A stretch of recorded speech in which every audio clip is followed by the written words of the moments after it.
Bonsoir chers amis. Cela dépendra de l'heure que vous êtes en train de suivre cette vidéo. Nous vous souhaitons les bienvenus à notre chaîne. Donc sans plus tarder, nous allons étudier le cas qui nous intéresse sur le logiciel robot structural Analysis.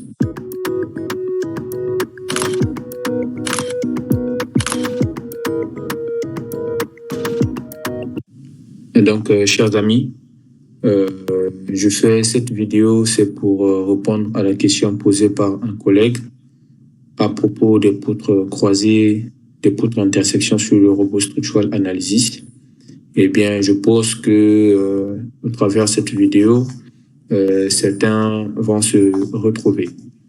Et donc, nous allons voir ce cas. Eh bien, donc, il me dit, ingénieur, lorsque j'ai une poutre isostatique, voilà, et une poutre qui vient reposer sur cette poutre, et quand je ramène la poutre isostatique sur le robot structural Analysis, et le robot structural considère cela comme étant un appui. Il considère la poutre qui vient se reposer comme étant un appui. Donc, c'est dans ce cas-là. Eh bien, nous avons deux poteaux, le poteau P1 et le poteau P2, et nous avons une poutre qui vient se reposer sur la poutre, sur la plus longue poutre. Voilà. Donc, de ce cas, donc, nous avons ici deux appuis, appui P1, appui P2, et nous avons ici une charge ponctuelle. Et donc, cette poutre ramène une charge ponctuelle sur cette poutre. Eh bien, nous confirmons que cette poutre n'est pas un appui. C'est plutôt une charge ponctuelle qui vient tomber sur cette poutre. C'est une charge ponctuelle. Donc, cela peut être une poutre ou un poteau. Donc, soit on peut avoir un poteau naissant sur la poutre et le poteau n'est pas un appui. Le poteau sera une charge ponctuelle sur la poutre. Donc, nous allons voir comment est-ce que nous allons y remédier sur le logiciel robot structural Analysis.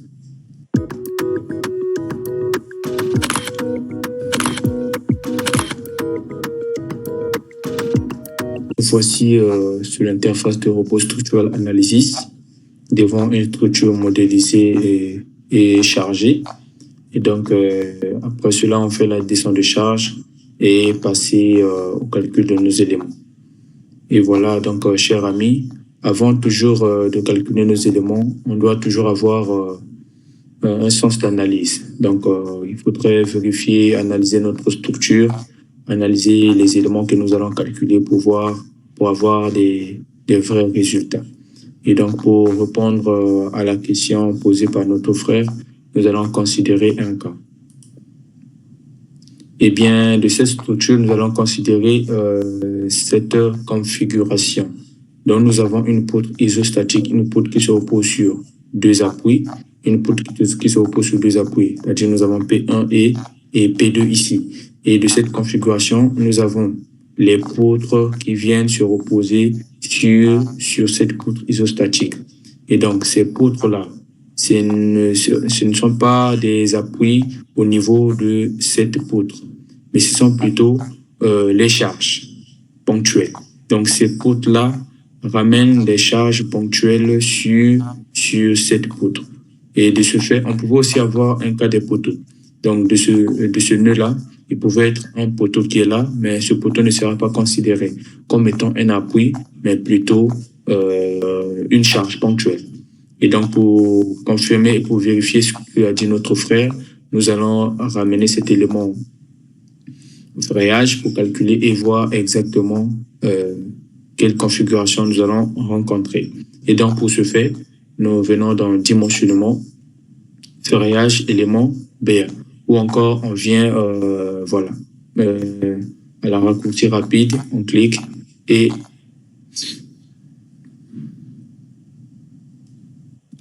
voilà, donc OK. Et voilà, donc nous sommes face à cette configuration.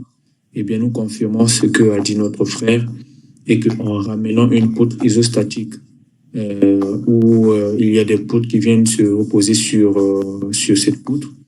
Et voilà comment est-ce que le robot donne une configuration qui est très bizarre et qui n'est pas logique pour nos calculs.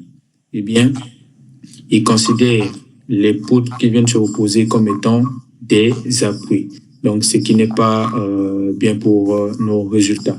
Et si on s'hasarde à calculer cette poutre avec cette configuration, donc à l'exécution, nous aurons des problèmes. Donc, c'est un cas à corriger. Donc, voilà. Donc, face à nous, on a maintenant une poutre hyperstatique, donc avec 4 appuis et 3 travées. Donc, ce qui n'est pas logique et c'est un cas à corriger.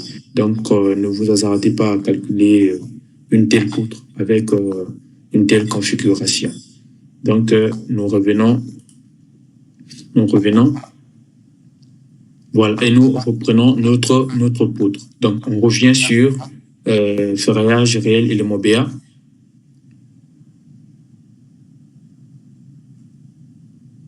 Voilà. Donc, ici, on va maintenant regarder, on ne veut pas aller vite, on va maintenant regarder. Ici, on a élu LS, on a combinaison manuelle et on a appui. On vient cliquer sur appui. On clique sur appui et on vient regarder exactement, on regarde exactement qu'est-ce que nous allons considérer comme appui et qu'est-ce que nous allons considérer comme charge ponctuelle. Alors, de ce fait, on remarque que, voilà, tout ça est coché. On remarque que tout ça est coché. Alors, on a P. Donc, moi, là-bas, j'avais considéré les poteaux, les P et les poutres A. Donc, voilà, nous avons le nœud, nous avons la barre 117. Donc, nous avons ici P. Donc, les P, là, ce sont des poteaux. Donc, en fonction de ce que vous allez nommer dans votre structure, vous allez voir la configuration qui va apparaître. Donc, ici, nous avons P et nous avons A qui sont les poutres. Donc, on sait que c'est une poutre isostatique qui repose sur 2 appuis. Et donc, ces poutres-là, ce ne sont pas des appuis, mais ce sont plutôt les charges. Donc, qu'est-ce qu'on va faire? On désélectionne. On désélectionne les 2 poutres. Ces poutres-là ne sont pas considérées comme étant des appuis, mais plutôt les charges. Et on clique sur OK. Voilà, on retrouve maintenant la bonne configuration. La bonne configuration, pourquoi? Parce que notre poutre est isostatique entre 2 appuis. Voilà, V1 et V2, ce sont des appuis. Par contre, la poutre qui était ici, que Robot avait considéré comme étant appui, mais c'est pas l'appui, c'est plutôt une charge. Et donc, voilà, c'est une poutre à calculer. Et si on calcule, on verra que voilà, il considère cela comme étant une charge et non un appui. Donc, c'est maintenant une poutre isostatique V1 et V2. Donc, ce sont des choses à regarder avant de lancer les calculs ou encore avant de confirmer ce que nous avions calculé. Eh bien, donc, je pense que de cette vidéo, chacun va tirer profit. Et voilà, donc on se dit à la prochaine occasion pour une nouvelle formation. Donc, au revoir.